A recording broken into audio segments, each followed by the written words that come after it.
All right, good morning, everyone. It's, of course, an incredible zchus to be able to be here with all of you, to be able to learn together, to grow together in Mirz Hashem. And for this last class of this semester, we're going to, Mirz Hashem, loop back to Sefer Tehillim. Over the last couple of weeks, we spent 2 weeks on Hanukkah, and then last week on Asara B'Teves. But being that, again, this is our last class for the semester, I think it behooves us to at least close out with a shir on Sefer Tehillim. And in Mirz Hashem, we are also going to complete Kapitel Aleph. So Baruch Hashem, this will be our 8th shir on this kapitel. And although we didn't necessarily cover an incredible amount of ground throughout, Sefer Tehillim, I think we would all agree that the lessons, the ideas expressed in Sefer Tehillim are incredibly profound and really have given us an incredible amount of life instruction. So I'd like to actually draw your attention this morning to the last pasuk in the kapitel. So this is in Perek Aleph, pasuk Vav. And the pasuk says, Ki yodeya Hashem derech tzadikim, v'derech rishoim toved. So the pasuk literally says, for Hashem knows the ways of the righteous, but the ways of the wicked shall perish.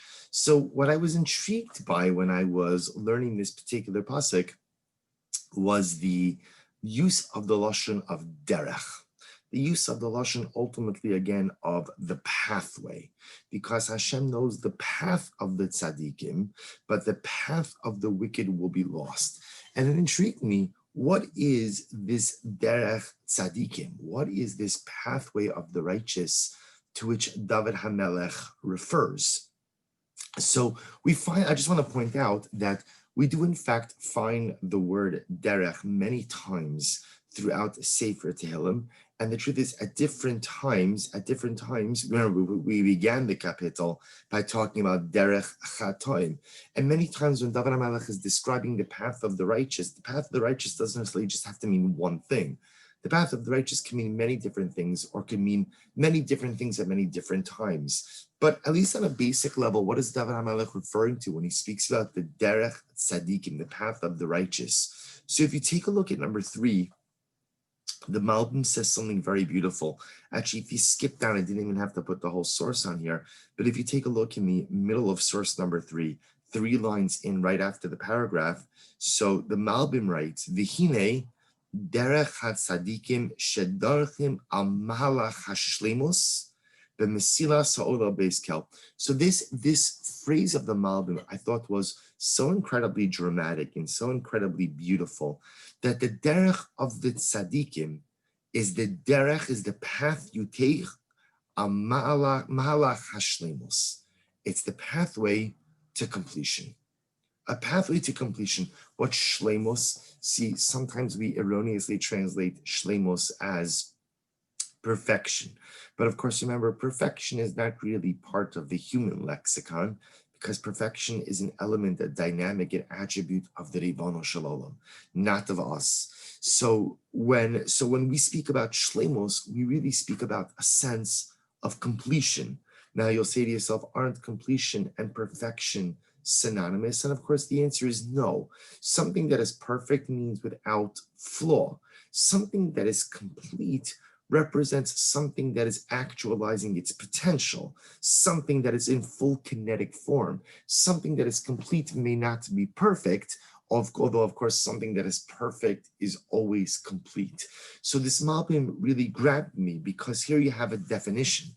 What is the derech hatzadikim? The derech, the pathway of the righteous, is the pathway of life which leads one to a sense of shleimus, to a sense of completion. So let's talk about this for just a moment. We've spoken about this concept many times throughout our time learning Sefer Tehillim, that if there's one thing that all of us are looking for, it's shleimus. So I'm looking for shleimus. I'm looking for a sense of completion. I want to feel complete in life. And the truth is, this is not something uniquely Jewish. Every human being is looking for a sense of shleimus for one simple reason. We start out with a sense of shleimus. We end with a sense of shleimus. So for example, before we come into this world, when the neshama resides with the Ribono Shel Olam in the celestial sphere, the neshama has an incredible sense of shleimos. And that's why there's an element that the neshama is resistant to go ahead and come down to this world, because why would a neshama that is complete want to come down to a world in which it is going to become incomplete? And then the hope is that when we leave this world after 120, that we've achieved the level of shleimos as well. So ironically, I'm sorry, let me just shut down so ironically, we begin with shleimos and we end with shleimos. It's just that interesting 120 years in between in which we struggle to find a sense of completion. And this is incredibly important because everyone, and I really think every human being is on a quest for shleimos, on a quest to feel complete, because inside of me, I feel like something is lacking. Inside of me, I feel like something is missing. And so we all embark on this quest to become shalom, to become complete. The only variable is where you think you're going to find your shlemos. And this becomes something very interesting because you see throughout life that people look for fulfillment in all the wrong places, as they say. Meaning some people look for love in all the wrong places, right? As the famous adage goes, other people go ahead and look for shleimos in all the wrong places. So this yisod, and this is incredibly important because you see people who go out and they think, oh, my completion is going to come with money or with acquisitions. And then Emir Hashem, maybe they're zocha to have all of that money, all of those acquisitions, and yet still there's a lack of fulfillment. You see this sometimes. It's very interesting. I've observed this over the years. Even when people do work with their home or do work on their home, so, sometimes a person talks about they're putting in a new kitchen, and a person speaks about that new kitchen as if it is like Gan Eden, as if it is the elixir, for all of life's woes. And the way they talk about it, I hear people talk about their kitchen in more glowing terms than they speak about their children. And they speak about the Gen and the island, and it's going to be made of, I don't have to kasher it for Pesach, and 14 dishwashers, and this and that, and it's going to be incredible. And look, obviously, having a beautiful kitchen and having a beautiful home is great. We should all be zocha. But deep down, what people don't realize is when you speak in such glowing terms about countertops and appliances, deep down, what you're really saying is, I yearn to be fulfilled. And for some strange reason, I think it's this kitchen that's going to top me off. I think it's this kitchen that's going to give me what I want. Now, a new kitchen could give you many things in life, just like a new car could give you many things in life. A beautiful vacation could give you many things in life. A nice house could give you many things in life. Anything material could give you many things in life. The one thing it won't give you is shleimos. The one thing it won't give you is fulfillment. It could give you joy. It could make your life a little bit easier. It could take away some of the stress, but it will not give you shleimos. It will not give you a sense of completion. And this is incredibly important because some of us consciously, I should say differently, all of us are searching for shleimos. That's ultimately, again, what David HaMelech is saying. Ki yodea Hashem derech tzadikim. Hashem knows, and again, as the Mesudas David and the Malbim also point out, the wording of Hashem knows, Ki yodea Hashem, means that God attaches a certain heightened level of divine providence to the derech of tzaddikim, to the path in life that is going to lead me to shleimos. So the great challenge in life is, what is your pathway to shleimos? The derech tzaddikim, or the path of the righteous that David HaMelech is referring to over here in Capital Aleph, is the path in life which will lead you to a sense of completion. What is that path? And now, dramatically, I think we would all agree that at the end of the day, using this definition, there's not really one definition for this path. In other words, we each achieve a feeling of shleimos, a feeling of completion in different ways. And this is incredibly important. Some people find their derech and shleimos through chesed. Some people find their derech and shleimos, their pathway to completion, in learning. Some people find their derech hashleimos in the family that they raise. Some people find their derech hashleimos, in their careers, because a person has a career that's very meaningful. Maybe that's people find shleimos in different ways. But ultimately, again, what David HaMelech is pointing out over here is that the derech tzadikim is the path to your personalistic completion. Conversely, you see what's interesting is we often think that derech rishaim, the pathway of the wicked, what does that refer to? So often when we think about pathway of wicked, we kind of associate that with sin. But based on what we're understanding now, David HaMelech is telling us, no, the derech risham, the path of the wicked, is not sin. The path of the wicked is pretty much any path that you fool yourself into thinking will give you shleimos, will give you completion, but doesn't give you completion. In other words, the pathway of the derech risham, the path of the wicked, need not be paved with sin. The path of the wicked is just a path that's just not going to get you ultimately where you really want to go. It's not going to endow you with a sense of life completion. And this is incredibly important because isn't this what we have to think about each and every day? I often found this, it's last week, or actually up until Shabbos, my family was in quarantine. So, I spent a lot of time at home, which hence I apologize for our internet disruptions during last week's year. That was, I was having home internet problems. But, I spent a lot of time sitting in my study, and my study looks out into my backyard, which is very serene, nice to look out at the backyard, at the trees. And it's amazing. Quarantine gives you a lot of time for thinking.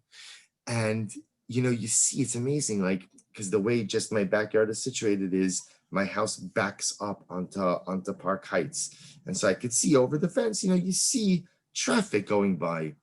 And it's an amazing thing to see the world I don't mean to sound dramatic, to see life passing you by, right? Everybody's doing your thing. You're stuck inside. And you wonder, wow, where's everybody going? It's interesting. Normally you're part of the traffic, but when you're not part of the traffic and you see everybody moving, where's everybody going? And then you realize that's not the question I should be asking myself, because where everybody is going is totally irrelevant. There's only one question of relevance, which is, where am I going? Where am I going in life? What am I doing? What is my derech? What is my path? And I know, and the question is, if once I identify that path, is that really the right path? Is the path that I'm on, I know I've been on it for a while, but is that the path that's the derech tzadikim? Is that the path of shleimus? Is that the path of completion? Is that the path that's going to lead me to a life of happiness? And when I say happiness, Judaically, happiness is not always defined by a smile on your face. Happiness is defined by a sense of completion, a sense of fulfillment, a sense of purpose. Where am I going? Where am I going? And I think that very often we don't ask ourselves this question enough. I think we get kind of on a trajectory in life. We get on a path and we just start moving, and the traffic starts flowing. We just keep going without ever taking a step back and asking myself, which path am I on? Am I on the derech tzadikim, or am I on the derech rishaim? Right? And by the way, if you notice, in David HaMelech's worldview, is only one of two paths. Right? Sometimes a person might be tempted to say, well, you know what? I'm on neither. I'm not on the derech tzadikim. I'm not on the derech rishaim. I'm kind of on the shoulder. I'm on the shoulder. Right? I've pulled over. I've got my hazard lights on. It doesn't work that way in life. There are only two paths, and you have to be on one of them. So either I'm on the derech tzadikim, which is the path that is going to lead to life fulfillment, or I'm on the other path, which is the derech rishaim, which need not be a sinful path, need not be a terrible path, but it's just a path that's not going to lead me to any type of real life fulfillment. Which path am I on? Which path am I on? And I think, I'll tell you, I was very overwhelmed. I was very overwhelmed by this question that I started asking myself. So Baruch Hashem, I have an iPhone, which means I could very easily distract myself and don't have to think about deep things for too long without being able to escape to something else. But all kidding aside, that's what most of us do when confronted with very heavy questions that really speak to the nature and essence of our life. We just escape. And I'll tell you the truth, it's something I'm still struggling with. I'm struggling with it a lot because it's hard to identify which path I'm on. And then even if I'm able to identify this is the path that I'm on, is it the derech tzaddikim? Is it the derech of shleimus? Is it the path where if I stay on it, I'm going to really lead a fulfilling, meaningful, self-actualizing life? But I want to kind of globalize this conversation a little bit more because I think David HaMelech, as he often does, kind of gives us definitions.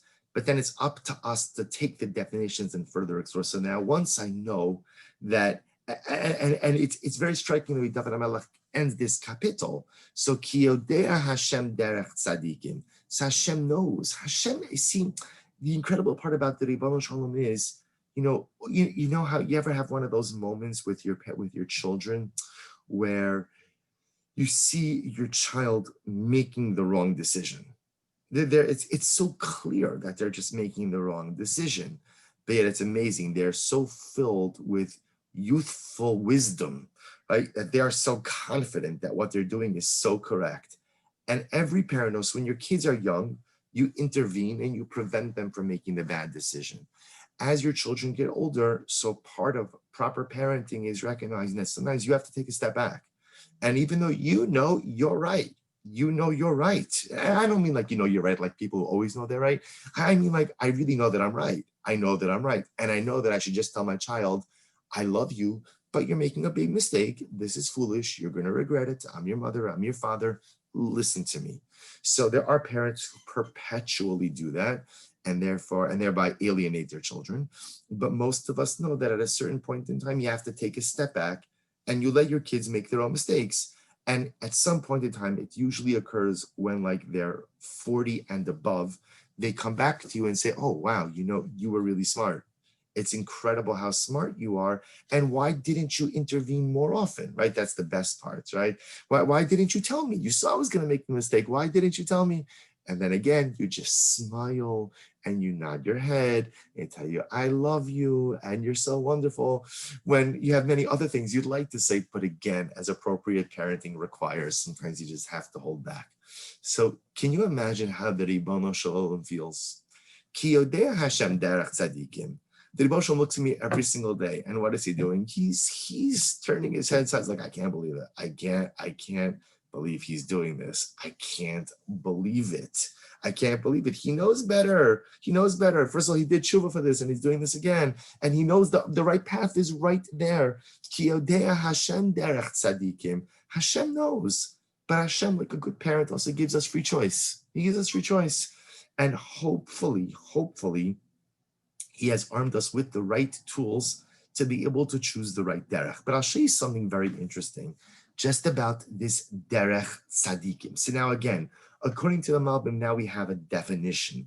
And derech tzadikim ultimately means the pathway to shleimus, the pathway to completion. If you take a look at number 4 on your sheet, I'll show you something amazing. And this to me is a very moving exchange, excuse me, between Yaakov and Yosef.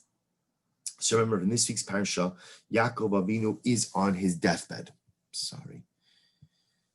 Yaakov Avinu is on his deathbed. And as a result, he calls in Yosef. And this is where the entire episode of Ephraim and Menashe occurs. And Yaakov essentially makes Ephraim and Menashe into 2 of the Shvatim of Klal Yisrael. If you skip down to the end of number 4, so Yaakov Avinu says to Yosef, Va'ani, bivoimi Padan Aram, when I came from Padan Aram, from the house of Lavan, so Meisa alai Rachel be'eretz Canaan baderech, ba'od kivras aretz lavo efrasa, ve'ekbereha sham b'derech efras, he beis lachem. So remember, so Yaakov Avinu goes ahead and says to Yosef, when I was coming back from Lavan's house, so Rachel, your mother died, suddenly. She died suddenly. And as a result, what happens? I went ahead and I buried her on the road. B'derech Efrat hi beis lachem. I buried her on the road to Efrat, which is outside of Beis Lechem. So this is interesting, and the commentaries try to understand why is it that Yaakov Avinu is bringing this up now. So we know, because remember, Yaakov Avinu in this same conversation asks Yosef to bring his body back to Eretz Canaan and to bury him in Ma'aras HaMachpelah in Hebron. So understand the dynamic over here. So Yaakov Avinu is asking Yosef, take me to our ancestral burial plot. That's where my grandparents are buried. That's where my mother and father are buried. That's where I'm going to be buried. That's where ultimately Leah's buried. So bury me in Ma'aras HaMachpelah. And then he says, when your mother died, she died so suddenly, almost as if I had no choice but to go ahead and bury her by the side of the road.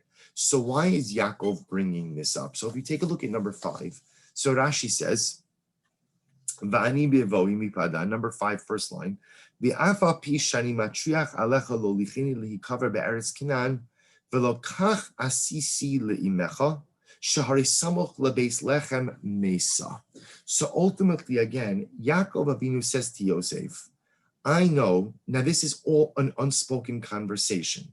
Yaakov Avinu says to Yosef, I know you probably think it's strange that I'm asking you to bury me in Ma'aras HaMachpelah, to bury me in Hebron, even though I seemingly did not give your mother that same covet. That same covet. And where did I bury your mother? See, you have to understand, do you ever see the old paintings and the old pictures of Kever Rachel? Now, I'll be soon to go to Kever Rachel. So you go to Kever Rachel lives in the middle of a city, right? I mean, now, unfortunately, Kever Rachel is a fortress, but Kever Rachel is in the middle of habitation, right? You drive right out of Yerushalayim and pretty much you're by Kever Rachel and Beis Lechem. So understand, if you ever see the older pictures or paintings of Kever Rachel, it was a stone structure in the middle of nowhere. So Yaakov Avinu says to Yosef, I buried your mother in the middle of nowhere, on the side of the road. Now, I didn't even bring her body into Beis Lechem. And by the way, forget about bringing her to Hebron, to Ma'aras HaMachpelah. I didn't even bring her into the city proper, into Beis Lechem. I just buried her by the side of the road. So Rashi says over here, if you continue in number 5, Rashi says, Ve'ek bereha sham, it's in number 5, 2, 4, 5 lines down, V'lo holichtiha afilu lebeis lechem lachnis alaretz. And I didn't bring her even into Beis Lechem, to bring her into Eretz Canaan. V'yadati sheyesh belibcha alai toromes. And Yaakov says to Yosef, I know that you're upset at me.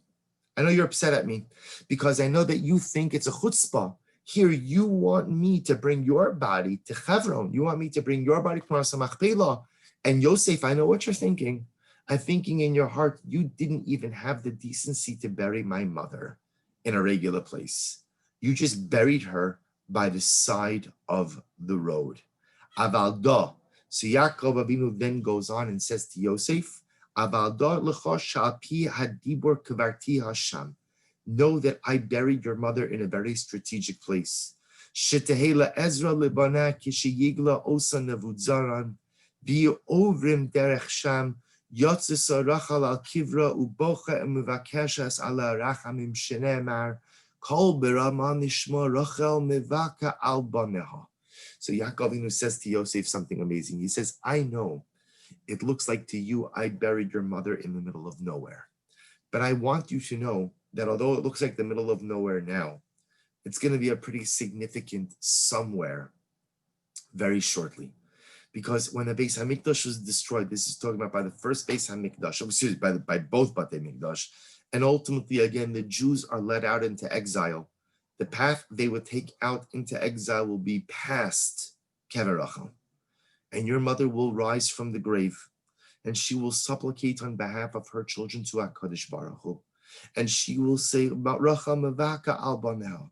And it is the cries of Rachel Imenu that will guarantee the restoration of Klal Yisrael. It is the cries of your mother that will guarantee the amelioration of the suffering of the Jewish people. In fact, the Zohar writes that everyone knows that when we were led out of Eretz Yisrael, we passed by Kever Rachel. But the Zohar writes actually very beautifully that what we don't realize is when HaKadosh Baruch Hu brings us back to Eretz Yisrael, we will pass by Kever Rachel as well. So the same Mama Rachel, the same Kever Rachel, the same Rachel Imenu, who supplicated for us when we left Eretz Yisrael, will be the same one, the first one who will be there to embrace us when we come back to Eretz Yisrael. So Yaakov Avinu says to Yosef, I know you're upset at me, and you feel maybe it's a shtekel chutzpah, because here I'm asking you to go ahead and bury me in Eretz Yisrael, bury me in Maras HaMachpelah, in Hebron, in our ancestral homeland, and you think to yourself, a chutzpah, my father didn't have the dignity to do this for my mother, didn't have the respect to do this for my mother, and now he's asking me to bury me in Eretz Yisrael. So Yaakov says to Yosef, please, even though she died on the way, I buried her on the road, but I buried her on the road so that she could always be near her children. So that when her children need her most, when they are being let out in shackles of broken bodies and broken spirits, that Rachel mevake Abba, Rachel will rise from the grave and she will daven on behalf of her children. So according to Rashi, Yaakov Avinu brings up the death and anonymous burial of Rachel Imenu, because ultimately, again, he feels that Yosef feels that his request to be buried with the rest of the matriarchs and patriarchs in Maras Machpelah, in Hebron, is inappropriate. And so Yaakov addresses this. But if you take a look at number 6, the Sforno says something a little bit different. And the Sforno says something amazing. He says, Mesa alai Rachel. So Yaakov Avinu says to Yosef, Rachel, now Mesa alai Rachel literally means Rachel died on me. So the Sforno points out, Amram Zal, Ein Isha Mesa Ela Labayla, that a wife, the loss of a wife is felt most acutely by her husband.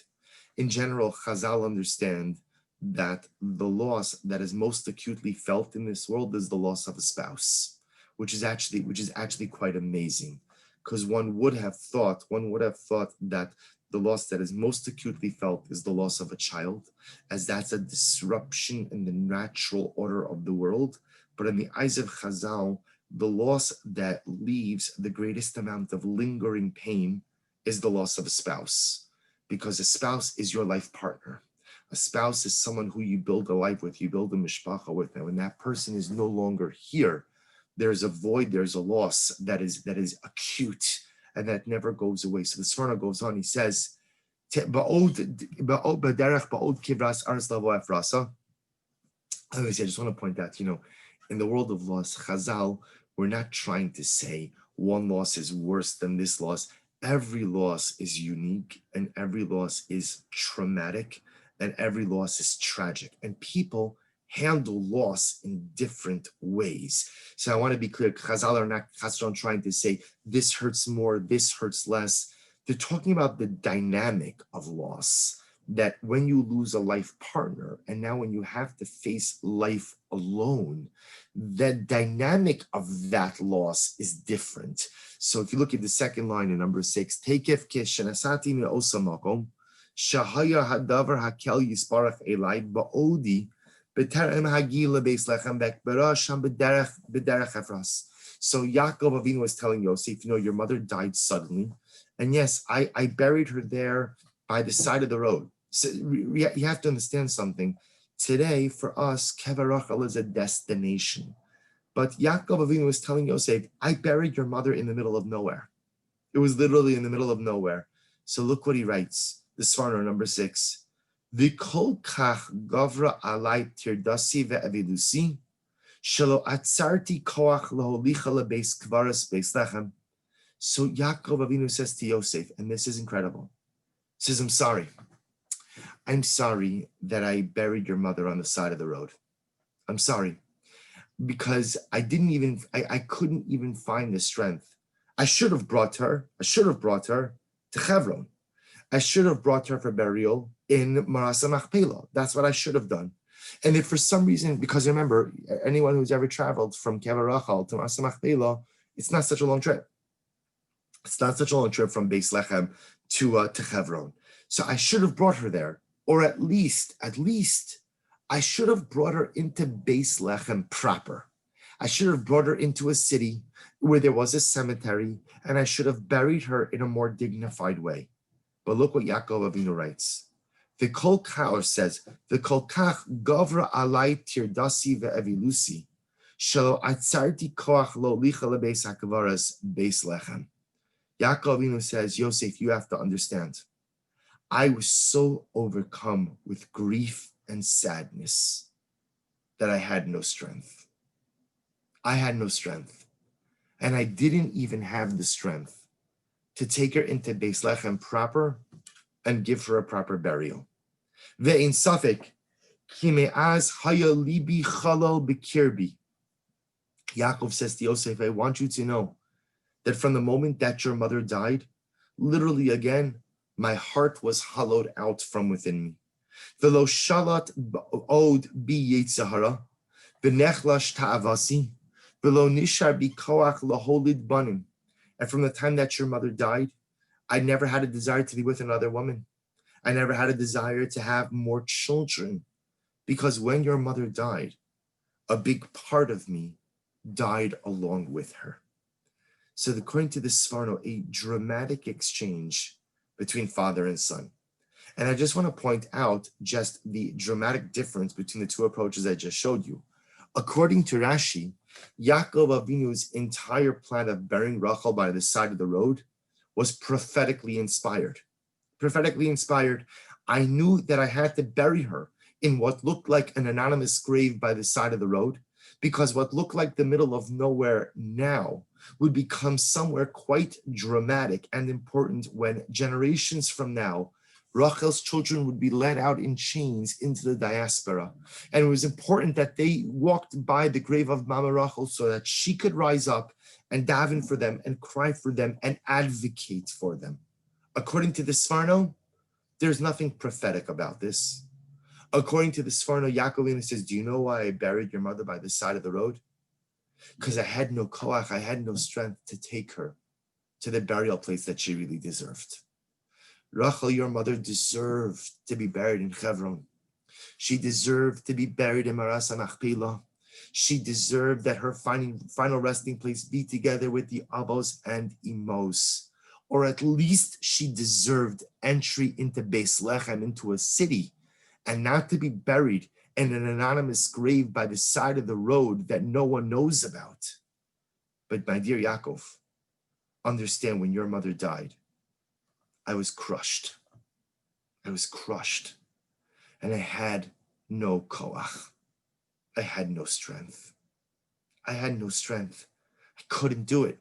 I couldn't carry her body to Hebron, and I couldn't even carry her body inside to Beis Lechem. I couldn't do it. I had no koach. And so therefore the only thing I could do was bury her where she died. To bury her, b'derech kivras lechem beis aretz, I buried her on the side of the road because that's where she died. And so I buried her where she died because I had no koach. Why is this incredibly amazing? Because again, remember, it's the same word. It's the same word.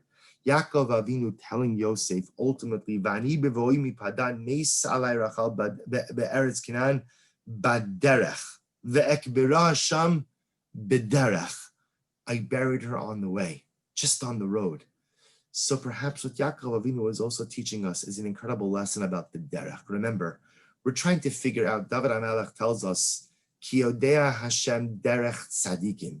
Hashem knows and he loves the way of the tzadikim. And what is the way of the tzadik?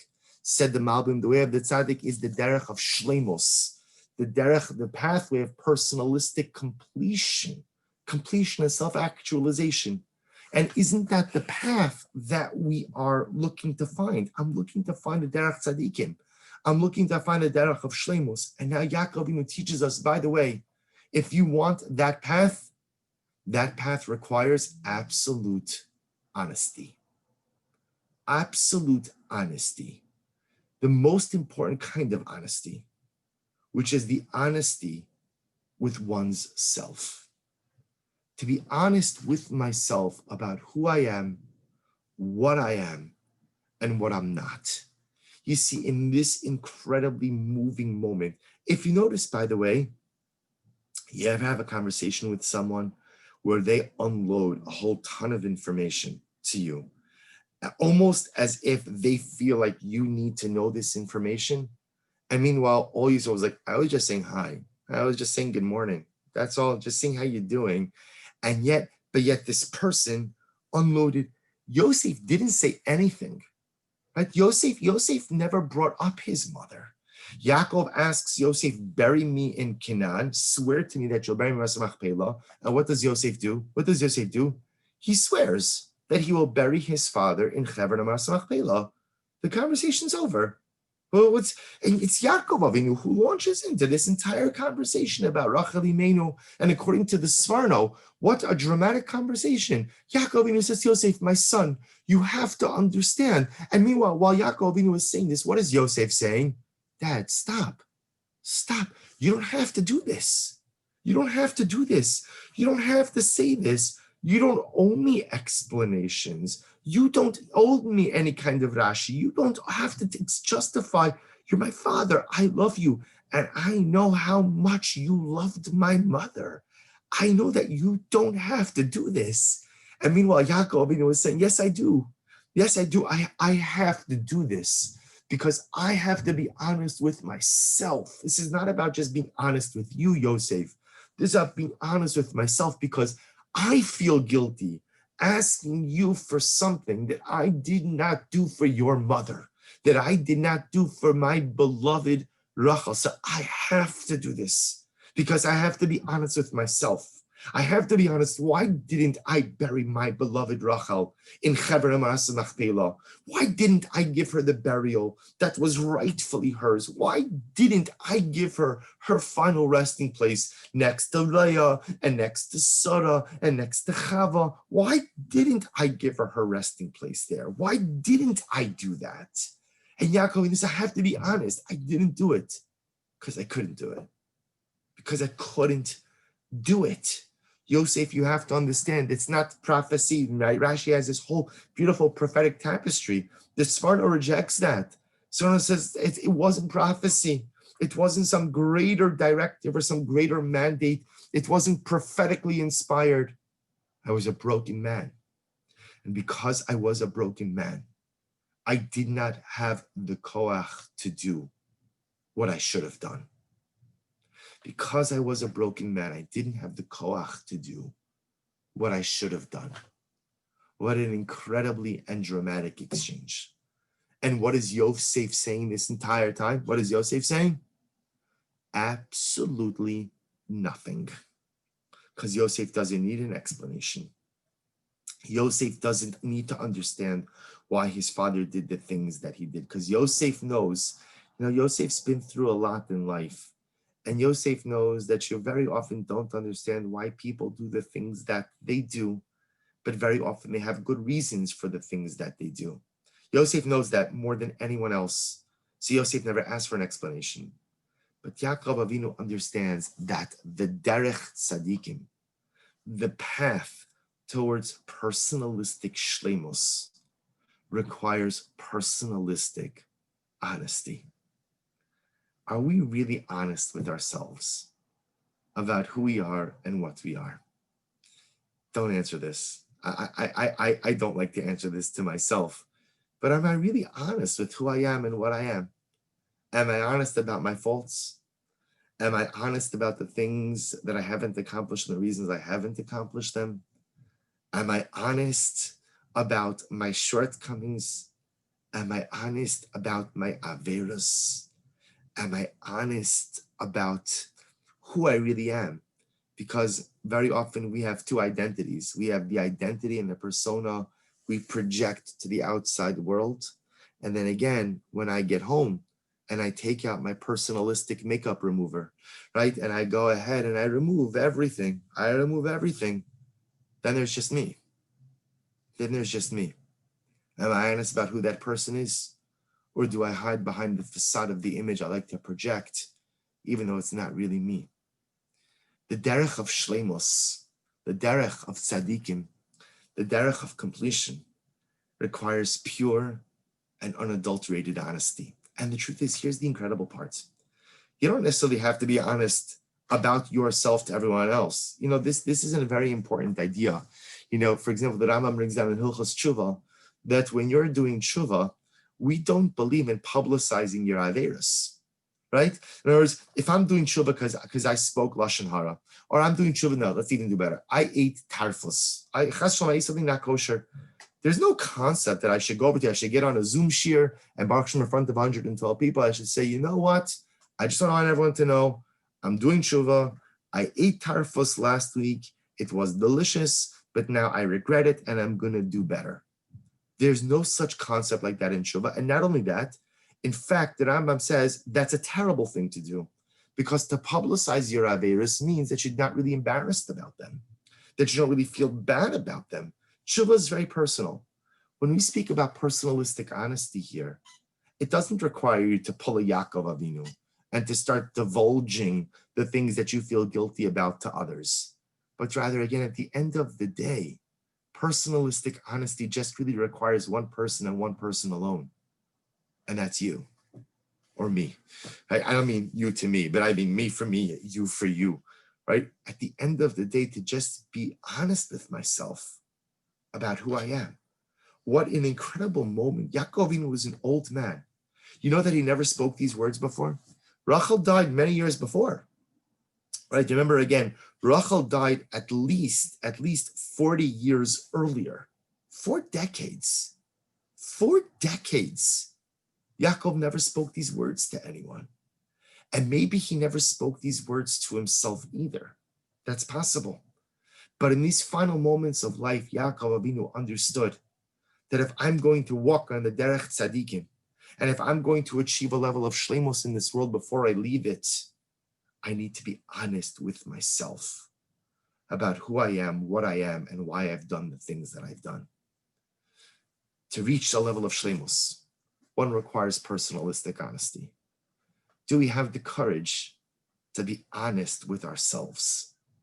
Do we have the courage to, again, take the personalistic makeup remover, to strip away the facade, to strip away the layers, and to be honest with myself about myself?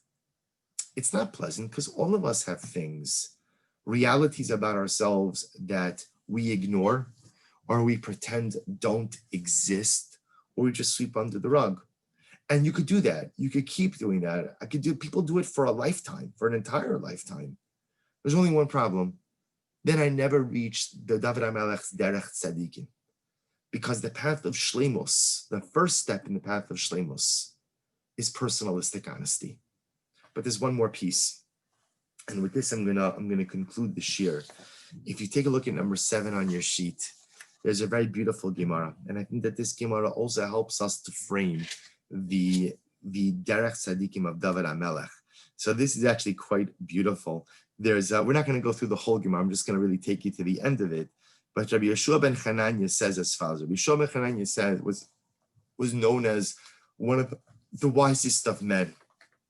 So he says, Miyamai lo nitzchani adam. In all of my days, no one ever outsmarted me. Chutz mi isha tinok v'tinokes. Except one time, a woman outsmarted me.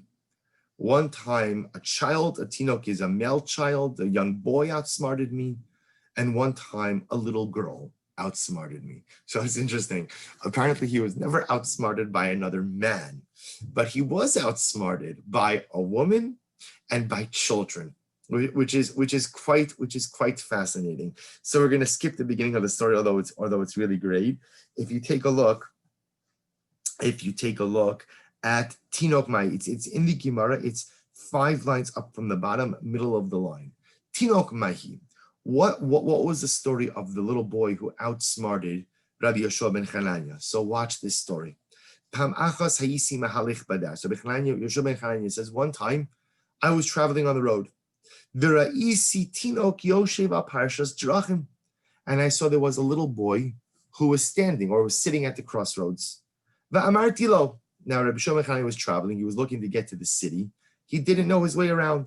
I said to the boy, Be'ezo derech neilech li'ir. Which way to the city? Which way to the city? Amar li. So he said to me, the little boy, Zu kitzara va'aruka. Vizu aruko kitzara. So interestingly enough, the little boy said, well, this path is short but long, but this path is long but short. This little boy said to Rabbi Shlomo ben Chananya. So you can see from this, Rabbi Shlomo ben Chananya said he thought that the kid was just a kid, right? A little bit confused. So what did Rabbi Yoshua do? So obviously I went on the path that the boy called short and long, because I figured the kid was just a little bit confused. And so I took the path that he called short. Kevan shegati li'ir. So when I got to the city, matzasi shemakifin oso ganos upardesin. I saw that this area, this path led me to an area that was right. I wasn't far from the city, but in between me and the city were fields and orchards. And it was during the planting season, so you can't walk across fields and orchards during the planting season. So chazarti lachora, I went back to the crossroads. Amarti lo bini, I saw the kid again. And I said to the kid, Halo amarti li kitzara, why did you tell me to go down this path? You told me that the path was short. But at the end of the day, I couldn't get into the city because the orchards and the fields were blocking me. Amar li, the little boy said, Velo amarti lecha aruka. Did I not also tell you that it was long? It's true. I told you that it was the short path. I told you it was short and long, right? Short in that it gets you to the city pretty quickly. Long in that you can't actually get into the city. You're going to have to come back around and go all the way back around. Nashakti Auroshav, I kissed the little boy on his head. Va'amarti lo, and I said to him, Ashrechem Yisrael, shekulchem chachamim gidolim atem. Praiseworthy are you, the Jewish people, for you are all wise and all great. Migidolchem va'ad kitanchem, from your oldest to your youngest. So Rabbi ben Chananya understood that the boy was saying something quite profound. Listen to what the little boy was actually saying. What the boy was saying was there are two paths to the city.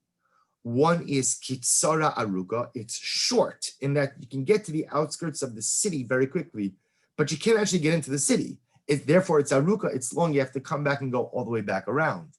And then there's another path. That other path is Aruka Ukitsara. It's long, but short. It's long in that it's a longer path, but the longer path is the shortest way to get to your destination, to get to your city. So it's longest, but it's shortest. And I've always found this Gemara to be incredibly profound because I think the words of this Gemara create an incredible metaphor for life. You see, the city represents our desired destination. The city represents where you want to get to in life. There are often two ways to get to your desired destinations, your desired locations. We often try to look for shortcuts. We look for shortcuts. Derech kitzara. What's the shortcut for me to get to my desired destination? But you know, as you get older in life, you discover something very interesting about shortcuts, which is they're not actually that short, right? And the shortcuts in life to accomplish my goals actually take a lot longer.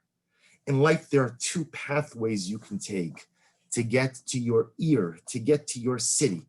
There's the derech kitzara aruka, the shortcuts, but all too often in life, the shortcuts take so much longer. And then there's the derech aruka kitzara. There's the long path, but the long path is often the shortest way to get into your desired destination.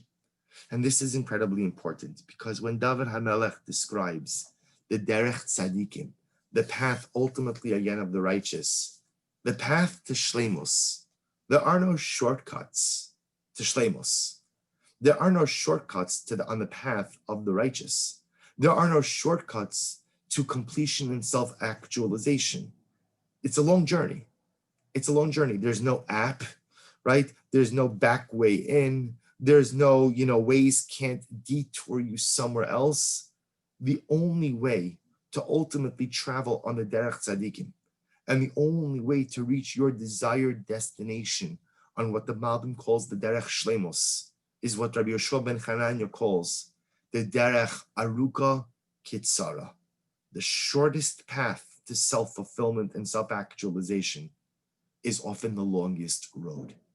And I think if we bring all of this together, it turns out that in his parting message in Kapitel Aleph, David HaMelech teaches us something so amazing, something so beautiful, and something so profound. Our goal in life is to travel the derech tzadikim. That's our goal. And remember again, we now see the bookends of the kapitel. Because how did the kapitel begin? Ashrei ish. Praiseworthy is the individual. Right? We've spent an entire semester on one kapitel. This is our 8th shir. I mean, our I think is our 11th shir for the semester. But our 8th shir on kapitel Aleph. And what was it all about? Ashrei ish. I want to lead a praiseworthy life. And so how does David HaMelech end the kapitel? You want to lead a praiseworthy life? Walk on the derech tzadikim. That's how you lead a praiseworthy life.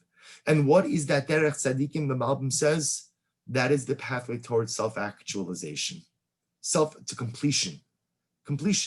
And that's the fundamental question I have to ask myself. And again, I want to be clear, the derech hashlemus looks different for each of us. Your path is not my path, and my path is not your path. And what's going to lead to your fulfillment and self-actualization is not what's going to lead to mine. Obviously, there are elements we share in common, and there are tools that we each have that will work for both of us. But that derech is different. So how do you reach that derech? So I want to go a little bit out of order. How do you reach that derech? Well, Rabbi Yeshua ben Chananya says, number one, no shortcuts. If you really want to travel on the derech tzadikim, on the derech of Shemus, the derech of completion, ultimately, again, it's a long journey. It's the derech haruka kitzara. If you're a shortcut person, you're never going to find your way into the city, your promised city. You're never going to find your way into the destination. The derech tzadikim is a long, arduous journey that takes place each and every day. And sometimes you get lost. And you have to find your way back. But one thing is clear, which is, there are no shortcuts. There are no shortcuts to self-actualization and personalistic fulfillment. There are no shortcuts to becoming the best version of yourself. There are no shortcuts to leading a meaningful and fulfilling life. That's step one to Derech Tzadikim. And step two, Yaakov Avinu teaches us. Two great teachers we have today, Rabbi Yeshua ben Chananya and Yaakov Avinu, and of course, David HaMelech. And the second lesson that David HaMelech teaches, that Yaakov Avinu teaches us, is that the path to Shleimus, the Derech Tzadikim, requires personalistic honesty. No one likes being personalistically honest. No one likes it. No one enjoys it. No one enjoys taking stock of themselves. No one enjoys being introspective. No one enjoys looking inward. No one enjoys taking a hard look at one's qualities, one's pluses, but also more importantly, one's minuses, one's shortcomings, one's failings. No one likes it. Because often it's difficult, often it's grueling, and often I have forced to reflect on things that have been broken for many, many, many years. But that is the necessary first step on the derech hashlemus, on the derech tzadikim. And so if we internalize these two lessons, that there are no shortcuts to personal development and self-actualization, and personalistic honesty is the first step on this sacred journey, then we will be Zoche Emirat Hashem to travel the Derech Tzadikim, and we will be Zoche Emirat, so we will be privileged to lead Ashrei Ha'ish lives, to lead praiseworthy lives, lives of accomplishment, lives of self-actualization, and lives of Kiddush Hashem. It has been an incredible privilege to finish out another semester with all of you, and an incredible privilege to be able to learn these sacred words of David HaMelech. Meaning, I have to thank all of you, because at the end of the day, I would never really be learning Tehillim like I learned Tehillim if it were not for all of you. And I feel personally that my life is so enriched because of all of you, because of this year, because of the ability to learn Sefer Tehillim. But I think that hopefully we all feel that David HaMelech, when you learn Tehillim, you hear David HaMelech talking to you. Just like Yosef heard his father talking to him, just like the little boy felt the warm kiss of Rabbi Yeshua ben Chananya on his head. Every week that we learn Tehillim, we get to hear David HaMelech talking to us, encouraging us, being mechazik us, strengthening us, holding our hand as we go down the Derech Tzadikim. Hashem Hashem bizocha to hear David HaMelech's sacred voice for many, many years to come, to internalize his words, and in Mirza Hashem, become better people with every single kapitel. I know this semester we only studied one kapitel, but it was one kapitel that was like 8 kapitel in Mirza Hashem. I look forward to continuing the journey next semester and wishing everyone a wonderful rest of the week.